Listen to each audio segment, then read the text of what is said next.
इचलकरंजी शहरातील महानगरपालिका निवडणुकीच्या पार्श्वभूमीवर शहापूरमधील प्रभाग समिती कार्यालय ड मध्ये अपक्ष आणि पक्षांकडून उमेदवारी निश्चित झालेल्या उमेदवारांकडून एकूण 124 अर्ज दाखल होते।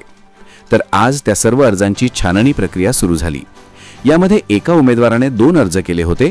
त्यातील एका अर्जावर सूचक अनुमोदक एकसारखे असल्याने किरण जनार्दन कांबळे यांच्या प्रभाग क्रमांक 7 चा अर्ज अवैध करण्यात आला।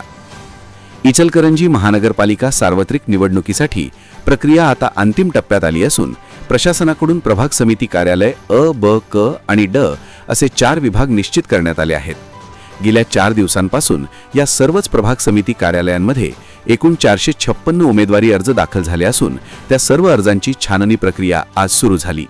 तर शहापूरमधील प्रभाग समिती कार्यालय ड मध्ये अपक्ष आणि पक्षांकडून मिळालेल्या 101 उमेदवारांनी मिळून एकूण 124 नामनिर्देशन अर्ज दाखल केले होते।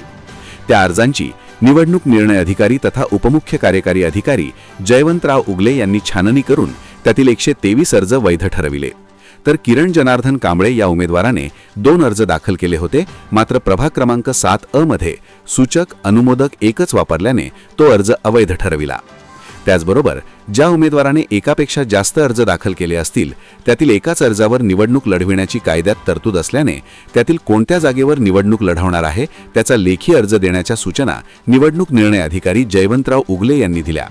दरम्यान यावेळी महापालिका निवडणुकीच्या पार्श्वभूमीवर कोणताही अनुचित प्रकार घडू नये तसेच कायदा व सुव्यवस्था अबाधित राहावी यासाठी प्रशासनाकडून मोठा पोलीस बंदोबस्त तैनात करण्यात आला होता। पोलीस अधिकारी व कर्मचारी प्रभाग समिती कार्यालय परिसरात सतर्क राहून परिस्थितीवर लक्ष ठेवून होते।